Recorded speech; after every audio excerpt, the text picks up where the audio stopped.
Hard to believe we're already 8 weeks through the high school football season and only 3 more to go. I'm J.D. Vaughn, along with Jeff Birchfield, Andrew Smith, Brian Woodson. We'll get right to Week 9 in high school football season in just a minute. But first, let's take a timeout to hear a word from our sponsor, Lazy J Farms Old Fashioned Butcher Shop. Lazy J Farms has been raising the finest cattle and all-natural pork for 3 generations on the family farm in Fall Branch. Their blonde Aquitaine herd offers a leaner, healthier, and more tasteful beef. And the butcher shop is local, farm to table, and 100% authentic. This is the way your grandfather shopped for me, with steaks cut to order, quality assured, and ready to ship to your door. Open Thursday through Saturday on Bloomingdale Road in Kingsport. Come see us. Week 8 of the high school football season is in the books, and now Week 7 if you're in Southwest Virginia. That, of course, was the location of our Six Rivers Media Game of the Week last week. Rye Cove gets the win 40-8 over Eastside. Brian, just a huge win for the War Eagles, their first ever 7-0 start. Yeah, it was a closer game than the score indicates. It was 16-8 with 7 minutes to go, and then Eastside tried to do some things on fourth down and turned the ball over on downs, and Rye Cove kind of just wore them down with their size, and then they Carter Roach Hodge scored 3 touchdowns. One was an interception return that really put the nail in the coffin for them, and they played really. They just down the stretch, their size and their strength just took control, which is what you expect. And they did a nice job defensively. Also, Eastside, the only touchdown was scored after a turnover, and Eastside had a freshman quarterback, and he had a rough night, obviously, against a team as a veteran as Rye Cove is, and then Landon Lane had his usual steady game. His touchdown in the third quarter, he was stopped at the line of scrimmage, everybody thought, but the only one who didn't think it was him. He kept turning, and he went all the way to the end zone. I mean, he got stopped, and it was probably 2-3 seconds, and they never blew the whistle. So Eastside kind of backed up, and next thing you know, he just kept going and went 46 yards for a touchdown. So pretty heads-up play, and that's the difference between a senior and a freshman who's still learning the game. But, yeah, they played real well, and they deserved to win. They needed a week off to heal up for the stretch run, too. Yeah. Gary Collier, I hear he's put a lot of emphasis on the weight room and stuff like that is why. Yeah. Yes, that's all right. Yeah. So a big win for the War Eagles.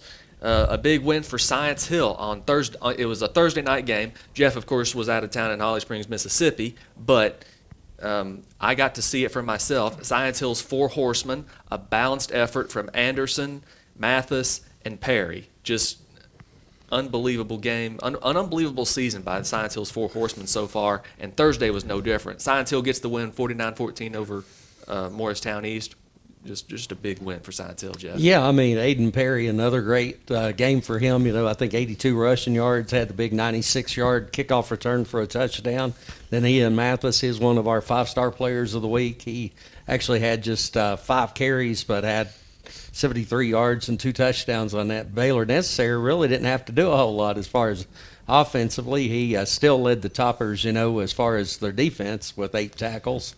And then Cole Fleeman also had 8 tackles. And then the other of the 4 horsemen running back you're talking about, Malik Anderson, I think he also got on the scoreboard with a touchdown as well. But then Science Hill's balanced. I mean, it wasn't just all rushing. I know Spencer Taylor come out there and completed some big passes, so they're able to get, good effort from him. Then we mentioned Necessary's tackles. He also stripped the ball for a fumble, and also, good effort. A lot of players for Science Hill's really been stepping up this season. They get the week off before they take on Daniel Boone County rival here in the next Friday night.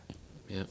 So just the Science Hill, this could set up a 1-game showdown with Dobyns-Bennett for the region championship, but we'll get to that later. Stay tuned. Andrew, the game you covered, Unicoi County gets the win at Volunteer, maybe a little closer than people thought, 41-27. Yeah, hats off to Volunteer for a very strong effort from them. Having to go to the backup quarterback, Keelan Relford, and he showed out for the Falcons on Friday night. 16-27 for 198 yards, 4 passing touchdowns, threw a pick as well, but also had 18 carries for 93 yards. Just a little bit of everything. And, when we talked to Drew Rice after the game, head coach at Unicoi, he said, he was tough to stop. He was slippery. He made us have to be disciplined in our pass rush. There were times where we thought we may have had him, and he just kind of slipped out. So very strong effort from the backup quarterback at Volunteer. But We talk about Unicoi County. It feels like the conversation always starts with Colby Jones. No different this past Friday. We know him as a great passer, but my goodness, he was really able to showcase his running ability on Friday. 4 rushing touchdowns and 104 yards on the ground. Really just spearheaded that offense. Big sequence there late in the game. Fourth quarter, Unicoi County's up 2 scores. Volunteers driving down the field. Unicoi County gets a defensive stop on a 4th and long in the red zone.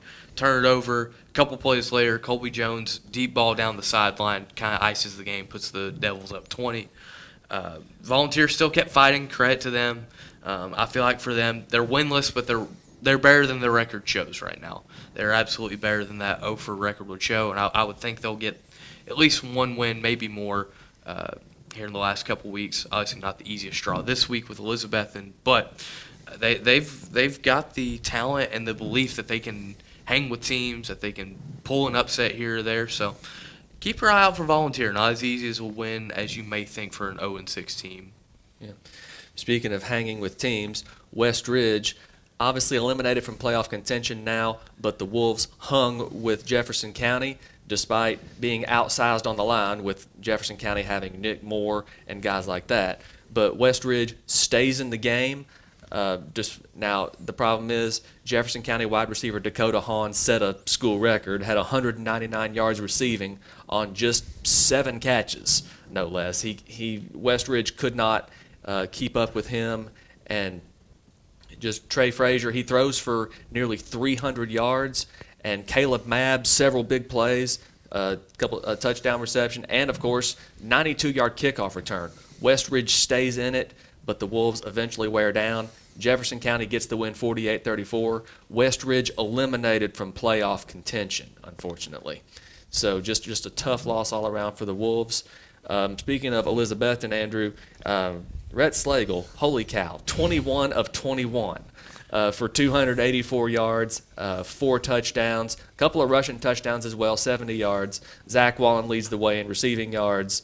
And, of course, Elizabethton gets the conference win at Northview Academy, 49-20. So a big win there for the Cyclones. Jeff, Tennessee High goes to David Crockett, gets the win 55-20. Maybe not so surprising Tennessee High got the win, but are you surprised they got it by 5 touchdowns like they did? Yeah, a little bit. I mean, David Crockett's been playing so well. I mean, we know going into the season, Hayden Shanley was telling us this is still a young team, and I think people have forgotten that a little bit because they've had such a strong start, But Tennessee High, a very good football team this year. I know they had the bad loss to Greenville early in the season, which actually ended up turning out to be a win because it's forfeited back to them. But, I mean, Tennessee High's talented team. So, I think most people probably picked the Vikings to win. Like you said, the margin's a little bit surprising. But, Crockett, I think, still, on a good track, to finish the season out here. Sure. Andrew, just a little Carter County report. Several Carter County teams playing their first game since Hurricane Helene came through. One of them, Hampton, goes to West Green, gets the win 38-0. Cloudland gets a shutout win over Jellicoe. Unaka doubles up Hancock County on the road. Happy Valley comes up short against South Green. So just what can you say about the way these Carter County teams, especially the ones that have played for the first time since Helene? Yeah, no, I think it definitely stood out to me, especially with like Hampton and Cloudland really able to come out and just pitch shutouts. That's hard to do normally, but especially coming off a couple weeks where you haven't been able to play, being able to play such stout defense, be able to stay disciplined in your rush lanes, have disciplined run fills, very strong outing from the both of them. Obviously, that Hampton game, a big conference win for them, as both them and West Green entered play at 1-1, so definitely a big boost for the Bulldogs. And it was good to see Unaka get a good win there against Hancock as well. There may have been some questions about their defense a little bit, but they played well enough, and Brandon repassed it enough offensively for them to win fairly comfortably. And obviously that's a tough loss for Jeff's alma mater and Happy Valley. But, it's South Green's another good football team in 2A, so it's tough to see that winning streak go by the wayside for Happy Valley, but they're still in a pretty strong spot in the conference. Yep.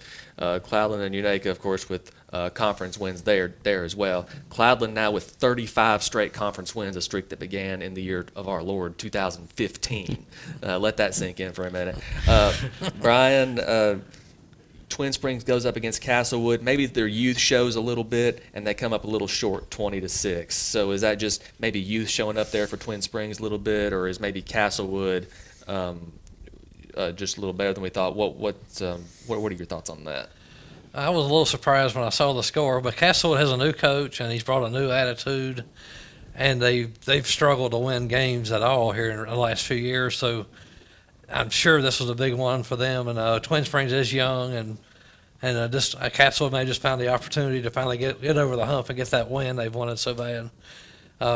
Twin Springs played some pretty tough teams this year already, and it's tough to go in a place like Castlewood where, in recent years, Castlewood's been kind of struggling. And so you go in there and you think, well, this quote might be a win, but then Castlewood plays up and plays well, and they earned a win. They deserve to win it. The only problem for Twin Springs now is they have to go to Eastside and play Eastside, and they are coming off a loss. They don't like losing twice in a row.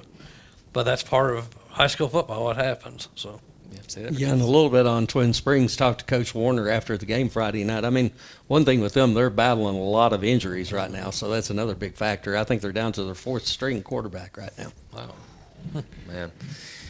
So now say that for Twin Springs. They don't back down from anybody. Just look at their schedule. So that's a look around the area. Week 8 of the high school football season. We'll be right back talking about Week 9. But right now, let's hear a word from Lazy J Farms. The Lazy J Farms tailgate box offers great value all season long. Get 40 pounds of meat for only $116. That's 5 pounds of beef patties and 3 pounds of chicken breasts, 1 pound of thick cut bacon, 3 packs of premium beef hot dogs and 2 packs of Chicago dogs, and 4 pounds of thick cut pork chops, all for $116 at Lazy J Farms Butcher Shop in Kingsport. Visit us online at lazyjbeef.com. This week, Six Rivers Media Game of the Week for Week 9, William Blount. Don't judge them by their record because they're going to Dobyns-Bennett. If there's any team that's learned not to overlook William Blount, it's Dobyns-Bennett. The Indians, with a win this week, they can set up a one-game showdown with Science Hill for the Big East Conference Championship. William Blount can shake things up a little bit should they defeat Dobyns-Bennett this week. Science Hill already has defeated William Blount, but William Blount can put itself in position for a home playoff game should they win this week and Science Hill beat Dobyns-Bennett as well. So this week could be a potential trap game for Dobyns-Bennett. But Joey Christian and the Indians coming off a bye week, a little bit healthier than they were going into the Elizabethan game. And let's hear from Joey Christian. William Blount is a team that they're not scared of Dobyns-Bennett. I think historically they, have showed that. First of all, I think Coach Reeves does a great job down there. He really does. I thought he did a good job at Carnes years ago.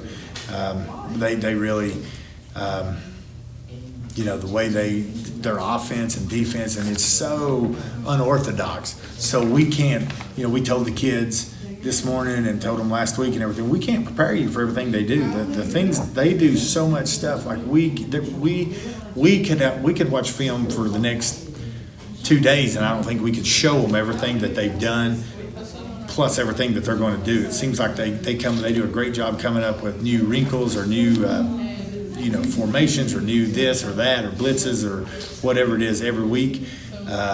So it's just different all the time. So we've got to. We can't be prepared for everything they show. It's been over a month since we've been home, 3 weeks plus a bye. Yeah. It'll be really nice to be back in the friendly confines of J. Fred. What more can you say when our fans and our student section is big and the band and all these type things, that really plays in on a 16, 17-year-old kid's psyche and helps him a lot and everything, So it'll be good. Yeah, I guess we've decided in the region who the 4 playoff teams will be. Yeah, that's the way I see it. We just don't know where everybody's going to be seated. So obviously this week and in 2 weeks it will be will determine who's the 1 through the 4 seeds in the playoffs. But if we could win this, I think it would guarantee us to host a playoff game in November. So that's what we want to do. So it's obviously a big game for that alone. William Blount at Dobyns-Bennett this Friday. A big game in Region 1-6A. A big game in Region 1-5A, Jeff. Morristown West going to David Crockett. This one could be potentially for a home playoff game. Yeah, we were talking about David Crockett coming off the loss to Tennessee High, but they've got the chance now to get right back on track against the Morristown West team, which I think they feel pretty confident they match up well with. I mean, we've talked before throughout the season, A.J.